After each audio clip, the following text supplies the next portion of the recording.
नमस्कार दोस्तों, आप सभी का स्वागत है। और सुप्रीम कोर्ट में आज एसआईआर पर जो है सुनवाई हो रही थी। और सुप्रीम कोर्ट के भावी सीजेआई ने अभिषेक मनु सिंघवी, जो कि कांग्रेस के कद्दावर नेता रहे हैं, मंत्री भी रहे हैं और वरिष्ठ वकील भी हैं और राज्यसभा के सदस्य भी हैं, उनको फटकार लगाई है और टोकते हुए कहा कि आप बिहार की छवि ऐसा नहीं बना सकते हैं। मतलब ऐसा मनु सिंघवी ने क्या कह दिया जिस पर सीजेआई ने, भावी सीजेआई ने जो है फटकार लगा दी अभिषेक मनु सिंघवी की। दरअसल बात क्या है कि मतलब बहुत सारे, जब से बिहार में एसआईआर चल रहे हैं, ये पुनरीक्षण का काम जो चल रहा है वोटर लिस्ट में, अब तो आंकड़े भी सब चुनाव आयोग ने सार्वजनिक कर दिया है। लेकिन उसके बाद से, उसके पहले से ही इतने सारे सुप्रीम कोर्ट में याचिका दायर की गई जिसकी की सुनवाई हर दिन मतलब जो है कहीं कभी न कभी, कहीं न कहीं किसी बेंच में हो रहा है। उसी के अंतर्गत आज भी यानी बुधवार को सुप्रीम कोर्ट में सुनवाई थी। और जो याचिकाकर्ता के तरफ से अभिषेक मनु सिंघवी वकील थे। अब इस पर ऐसे तो फटकार लगाते, ये तरह से विपक्षियों के लिए एक करारा तमाचा है कि जो है जस्टिस कांत, उनका जो नाम है, जस्टिस सूर्यकांत और जस्टिस जयमाला बागची, ये दोनों की पीठ जो है इस पर सुनवाई कर रही थी। और जो जस्टिस सूर्यकांत हैं वो देश के भावी, मतलब अगले सीजेआई हैं होने वाले, मतलब बनने वाले हैं। तो इन दोनों की पीठ ने पहले तो एसआईआर मतदाता मतलब अनुकूल है, ये जस्टिस कांत का जो है बयान है। उन्होंने कहा कि राज्य में पहले किए गए संक्षिप्त पुनरीक्षण में दस्तावेजों की संख्या 7 थी, जो कि इस बार बढ़ा करके 11 कर दी गई है। तो ये मतदाता के अनुरूप है और इसमें कोई किसी तरह की परेशानी नहीं है। और यह दर्शाता है कि यह मतदाता के अनुकूल है। मतलब कहीं पहले जो 7 दस्तावेज मांगे जा रहे थे, अब तो 11 कर दिया गया है चुनाव आयोग की तरफ से। तो ये तो मतदाता के लिए अनुकूल है ना। ये तो कहीं से कोई इसमें दिक्कत नहीं है। हम आपकी दलीलों को समझते हैं कि आधार को स्वीकार न करना अपवादात्मक है, लेकिन दस्तावेजों की अधिक संख्या वास्तव में समावेशी स्वरूप की है। शीर्ष अदालत ने कहा कि मतदाताओं को सूची में शामिल 11 दस्तावेजों में से कोई एक दस्तावेज जमा करना था। तो इसमें दिक्कत क्या थी? मतलब सीधा सीधा ये कह सकते हैं विपक्षियों के गाल पे एक करारा तमाचा है। और ये पहली बार नहीं, सुप्रीम कोर्ट में शुरू से ही कह रहे। सुप्रीम कोर्ट ने इसके पहले भी सुनवाई में कहा कि ये चुनाव आयोग का अधिकार में आता है। उनका एक अधिकार है कि भाई नाम जोड़ना और हटाना उनके अधिकार क्षेत्र में है। इस पर किसी को आपत्ति नहीं होनी चाहिए। इस पर पहले भी फटकार लगा चुके हैं, लेकिन ये लोग बाज नहीं आ रहे। वोट चोर और फलाना ढिमकाना। अब जैसे एक अभी सिंपल सा, ये अभी इस सब्जेक्ट विषय पर आगे बढ़ने से पहले आप लोगों ने आज देखा होगा, मैं बताता चलूं आपको कि एक मिंता देवी नाम की एक महिला, जिसकी की टी शर्ट पे उसका फोटो चिपका करके लोग विरोध प्रदर्शन, ये सारे जितने भी विपक्षी दल के लोग हैं कर रहे थे कि ये तो 124 साल की है और उसका पहली बार नाम जुड़ रहा है, पहली बार वोटर कार्ड बन रहा है, तो ये कैसे भाई है, ये तो 124 साल की तो जिंदा ही नहीं, ये मर चुकी है। और उनका वही वो मिंता देवी के तस्वीर को लगा करके पूरा प्रदर्शन। अब मिंता देवी सामने आके कह रही है कि भाई मेरा 1990 का जन्म है। वो मिसटाइपिंग, एक सिंपल बिहार का सोचिए कि कितना जागरूक मतदाता है, यहाँ का नागरिक कितना जागरूक है, उसने करारा तमाचा उसने भी विपक्षियों के मतलब गाल पे मारा है। मिंता देवी कहती हैं कि भाई 1990 का मेरा जन्म है, मिसटाइप हो गया होगा, 1900 हो गया होगा, इसमें क्या है? ठीक है, हमें पता नहीं था क्योंकि अभी कुछ दिन पहले, 1-2 दिन पहले तो मुझे मिला ही है। तो अब अगर मेरे हाथ में आता तब तो जाकर करके मैं इसका सुधार करवाती ना। और रही बात, तो मैं आपके सामने हूँ, जिसको वो लोग प्रदर्शन कर रहे हैं, और मेरी तस्वीर को लगाने का उनको अधिकार कौन दिया? राहुल गांधी और प्रियंका गांधी को। इतनी बड़ी बात, मतलब, लेकिन फिर भी ये लोग बेशर्म हैं। इन लोगों को किसी तरह की नहीं, फिर भी वो कहते ही रहेंगे। अब दूसरे नाम को लेकर के सामने चले आएंगे, इधर से जब जवाब मिल गया तो यही चीज हो रहा है। तो यहाँ पे सुप्रीम कोर्ट भी उस चीज को, मतलब इससे साबित होता है कि भाई कहीं ना कहीं ठीक है, नाम 1-2 छूट जाना या वो अलग मैटर है, कट भी गया होगा, मैं इससे भी नहीं ये कह रहा कि नहीं हुआ होगा, लेकिन सुप्रीम कोर्ट का भी यही कहना है कि अगर 11 दस्तावेज, अब ऐसा कौन सा व्यक्ति होगा जिसको 11 दस्तावेज में से कोई एक भी दस्तावेज नहीं मिल सकता है भाई, क्योंकि चुनाव आयोग ने ये नहीं कहा कि 11 दस्तावेज दीजिए या 11 में 10 दस्तावेज दीजिए, नहीं, आपको 11 में से किसी एक दस्तावेज को जमा करना है, और वो भी 2003 के पहले के जो लोग हैं उनको जमा नहीं करना है जिनका लिस्ट में नाम है। आप इससे समझिए, लेकिन बेवजह का जो है ना कोई मुद्दा नहीं है।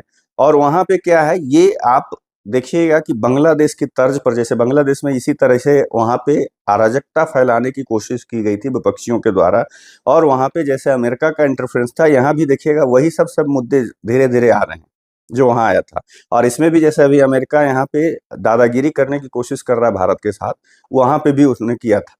तो मिलता जुलता है पैटर्न है, तो ये समझ में आ रहा है, लेकिन होना जाना कुछ है नहीं। बिहार बने देश की जनता उतने मतलब जागरूक है, कहीं से कुछ नहीं है होना है। तो अब इस पर ऐसे देखिए सीधा सीधा मतलब दो जजों की जो पीठ है सुप्रीम कोर्ट में, जस्टिस कांत और बागची, जस्टिस बागची ने, दोनों ने कह दिया, दोनों की जो पीठ है वो कह रहे हैं कि भाई राज्य में पहले किए गए संक्षिप्त पुनरीक्षण में 7 दस्तावेज थे, अब 11 कर दिए गए, तो ये तो मतदाता के अनुकूल है। और 11 में से ऐसा नहीं, हाँ ठीक है, आधार को आप मान बोल रहे हैं कि नहीं माना जा रहा है, तो चलिए वो अपवाद में आता है, लेकिन 11 में से कोई एक ही तो देना है। ऐसा क्या है कि हाँ किसी 11 में से किसी के पास कोई भी दस्तावेज नहीं होगा। अब है क्या कि इसमें अभिषेक मनु सिंह भी मनु मनु सिंह भी कहते हैं कि भाई जो मतलब इस असहमति यानी इन सब चीजों पे जताते हुए कहा कि दस्तावेजों की संख्या भले ही अधिक हो लेकिन उनका कवरेज कम है। अब ये किस आधार पे कह रहे हैं पता नहीं। सिंघवी ने पासपोर्ट की उपलब्धता का उदाहरण देते हुए कहा कि बिहार में पासपोर्ट धारकों की संख्या 1 से 2% है और राज्य में अस्थायी निवास प्रमाण पत्र देने का कोई प्रावधान नहीं है। उन्होंने कहा अगर हम बिहार की आबादी के पास दस्तावेजों की उपलब्धता देखते तो पता चलता है कि कवरेज बहुत कम है। अरे भाई मेरे, आज के डेट में ठीक है आपने एक पासपोर्ट का दिखा दिया उदाहरण, लेकिन 11 में तो बताइए ना कि क्या क्या है, वो भी तो बात रखिए वहां पे सुप्रीम कोर्ट में या जनता के बीच में कि 11 दस्तावेजों में ये चाहिए था। आप एक पासपोर्ट को लेकर के बैठे हुए, एक अस्थाई आवासीय प्रमाण पत्र, ऐसा तो नहीं। अरे मैट्रिक का प्रमाण पत्र भी लिया जा रहा है भाई मेरे, ऐसा क्या है? लाइसेंस भी लिया जा रहा है, ऐसा क्या है? आप किसकी बात आप कर रहे हैं? 11 में से कोई एक तो एक रहेगा ही रहेगा। अब क्या है कि इस पर मतलब जैसे ये बात कही अभिषेक मनु सिंघवी ने कहा कि अगर हम बिहार की आबादी के पास दस्तावेजों की उपलब्धता देखें तो पता चलता है कि कवरेज बहुत कम है, मतलब बिहार में इन सब चीजों पे ज्यादा किसी के पास कोई डॉक्यूमेंट नहीं है। इसी पर भावी सीजेआई जो है जस्टिस सूर्यकांत मतलब जो हैं, उन्होंने सिंघवी को यहीं पे टोकते हुए फटकार लगा दी कि और मामले में हस्तक्षेप करते हुए कहा कि बिहार को इस तरह से प्रोजेक्ट मत कीजिए, बेशर्मों को शर्म नहीं आएगा। बिहार को दिखाना चाहता है कि कितना पिछड़ा है कि यहाँ के लोगों के पास 11 दस्तावेजों में दस्तावेज ही नहीं है। अरे पहले पता कर लो यार, तुमको लग रहा है कि तुम बहुत ज्यादा, तुम्हारा स्टेट ज्यादा बढ़ा हुआ है, ऐसा नहीं है। बिहार में भी आके घूम लो ना, सभी के पास जितना 11 में से बहुत सारे दस्तावेज मिल जाएंगे, एक दो नहीं बहुत सारे दस्तावेज मिल जाएंगे। तो सीधा सीधा उन्होंने कहा कि बिहार को इस तरह से प्रोजेक्ट मत कीजिए। उन्होंने आगे कहा कि अखिल भारतीय सेवाओं के संदर्भ में अधिकतम प्रतिनिधित्व इस राज्य से है।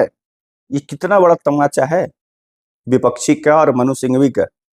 उसका तो शकल याद आता, उसका वो एमएमएस वायरल हुआ था, देखा था ना आप लोगों ने। इस बेशर्म को तो शर्म आती नहीं है, और न विपक्षी को आ रही है कि भाई मेरे आप इसको जाने, सीधा अखिल भारतीय सेवाओं के संदर्भ में अधिकतम प्रतिनिधित्व इस राज्य से है। ये किसी से मतलब छिपा हुआ नहीं, जग जाहिर है। आईएएस आईपीएस सब उठा के देखिए ना, सभी जगह बिहार का बोलबाला है। सबसे ज्यादा आईएएस आईपीएस आगे उन्होंने यही कहा है, सबसे ज्यादा आईएएस आईपीएस आईएफएस यहीं से हैं। तो आप कैसे इन सब चीजों को कर, अगर युवा आबादी प्रेरित नहीं होगी तो ऐसा नहीं हो सकता। सीधा सीधा कि अगर आप वहां के लोगों को इतना पिछड़ापन देख रहे हैं, वहां के लोगों को आप नहीं मानते कि वहां का युवा प्रेरित है या इतना जागरूक है, तो इतना आईएएस आईपीएस और आईएफएस नहीं बनता। फिर भी बेशर्मों को शर्म नहीं आएगी। अब है क्या कि इस पर फिर भी ये ढीठ की तरह सिंघवी जो लगा हुआ रहता, कहता है आगे कि भाई हमारे पास वहां से बहुत प्रतिभाशाली वैज्ञानिक आदि हैं।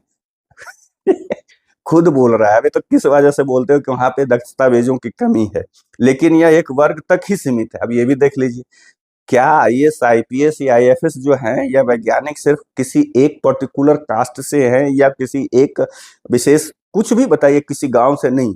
इसी बार का रिजल्ट देखिए, हर जाति से लोग बन रहे हैं। लेकिन बिहार में ग्रामीण और बाढ़ ग्रस्त ग्रस्त इलाके हैं, चलो ठीक है, गरीबी से ग्रस्त इलाके हैं, उनके लिए 11 दस्तावेजों की सूची बनाने का क्या मतलब है? अब इस बेवकूफ को कौन समझाए? इस बेवकूफ को कौन समझाए कि 11 दस्तावेजों की पहले सूची देखो, उसमें कहीं हर के पास मिल जाएगा, दो चार दस्तावेज तो हर के पास मिल जाएगा। बिहार को तुम इतना पिछड़ा मत समझो, समझ गए? मुद्दा यह है कि बिहार में ज्यादातर लोगों, यही कह रहा है आगे कि मुद्दा यह है कि बिहार में ज्यादातर लोगों के पास ये दस्तावेज नहीं होंगे, मतलब ये एक अनुमान लगा रहा है कि नहीं होगा। हद है ढिठपनाई की। हम वास्तविक प्रमाणिक जांच की बात कर रहे हैं। पासपोर्ट का उदाहरण देते, फिर ये जो है यहाँ पे कह रहा है कि बिहार में केवल 1-2% आबादी के पास पासपोर्ट है और यह संख्या 36 लाख है। पीठ ने यहाँ भी जवाब दिया कि 36 लाख पासपोर्ट कवरेज अच्छा है। आप कैसे बोल रहे हैं कवरेज कम है? 36 लाख अगर बिहार में पासपोर्ट है तो कवरेज अच्छा है। अब इसको यहाँ भी मन्नी भरा सिंह भी तो आगे कहता है कि भाई ये लाल बाबू फैसले का उल्लंघन है। आगे कहता है कि हम आपने 11 दस्तावेज दिए और इन 11 दस्तावेजों में से तीन बक्से बिना किसी सूचना के खाली हैं, बाकी दो संदिग्ध हैं। इसलिए 11 की यह प्रभावशाली सूची ताश के पत्तों के घर के अलावा और कुछ नहीं है। यह ओवरलैपिंग नहीं बल्कि प्रतिस्थापन है। वरिष्ठ वरिष्ठ तो इसको कहना ही बेकार है। बेवकूफ वकील ने तर्क दिया कि लोगों ने यह साबित करने के लिए कहा जा रहा है लोगों से कि वो नागरिक हैं या नहीं, ऐसा कुछ नहीं है, हम लोगों के पास तो नहीं आया। मेरे गांव में और भी बगल में दलित महादलित टोले हैं, वहां तो ऐसा नहीं आया, और भी मेरे जानने वाले उनके पास तो ये नहीं आया कि तुम नागरिक हो या नहीं हो, ये साबित करो।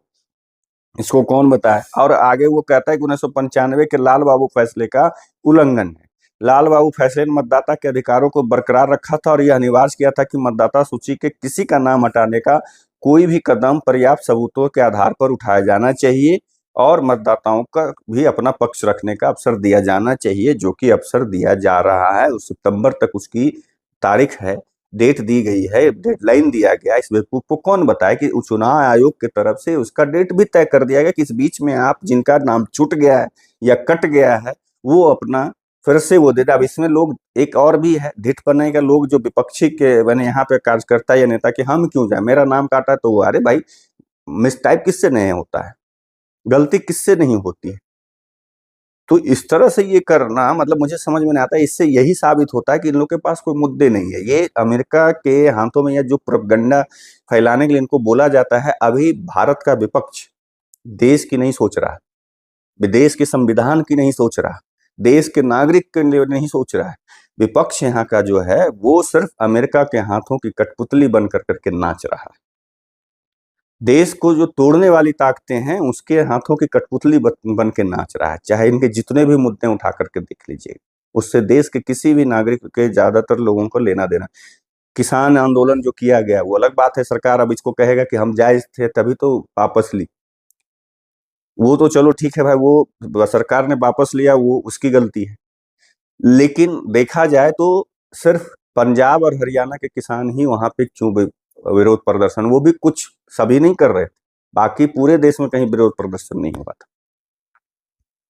उसी तरह से जैसे इन लोगों का ने प्रोपगंडा फैलाया था 2024 के लोकसभा चुनाव में कि आपका आरक्षण खत्म, 2018 का याद कीजिए कि जरा सा सुप्रीम कोर्ट ने कहा था कि भाई SC/ST एक्ट में बिना जांचे पड़ताले तुरंत जो गिरफ्तारी हो जाती है वो नहीं होना चाहिए था, मतलब अधिकारी के द्वारा जांच पड़ताल करने के बाद ही उसको इन लोग प्रचारित प्रसारित क्या किया कि आपका आरक्षण खत्म कर दिया जा रहा है, आपका ये किया जा रहा है। मतलब हमेशा से भारत का विपक्ष, जब से राहुल गांधी संसद में गया, खास के सबसे सत्ता से बाहर हुआ 2014 से, राहुल गांधी एंड कंपनी जो है, राहुल गांधी लश्करे लश्करे राहुल गांधी जो है, ये लोग देश में सिर्फ प्रोपगंडा फैला रहा है, प्रोपगंडा फैलाने के अलावा कुछ नहीं करता है।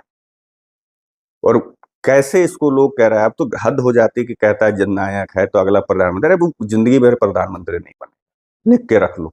आप लोगों का क्या मानना है कमेंट करके बताइएगा। और आज इन लोग को जो है ना बिहार के ऊपर जो इन लोगों ने एक बना करके जो रखा है उसके ऊपर भी प्रोपगंडा फैला रहा है ये लोग। बिहार के लिए भी शुरू से ही फैलाया गया, बिहार को नीचा दिखाने की हर कोशिश की, उसमें हमारे बिहार के नेता लोग भी हैं। उसका जवाब उसको मिला है, उसको करारा तमाचा मिला है। आ, ये सुप्रीम कोर्ट के जो 2 जजों की जो बेंच है, जो पीठ है, और भावी सीजेआई जस्टिस सूर्यकांत की तरफ से, कि भाई मेरे बिहार की इमेज आप इस तरह से नहीं खराब कर सकते हैं। ये हमारे लिए आज सुकून लगा है कि हाँ नहीं, कोई तो बोला इस तरह से। चलिए, आप लोगों से विदा लेता हूं। आप लोगों को ऐसे क्या लगता है कमेंट करके जरूर बताइएगा। तब तक के लिए आप लोगों से विदा लेता हूँ, दूसरे वीडियो में मिलूंगा। नमस्कार।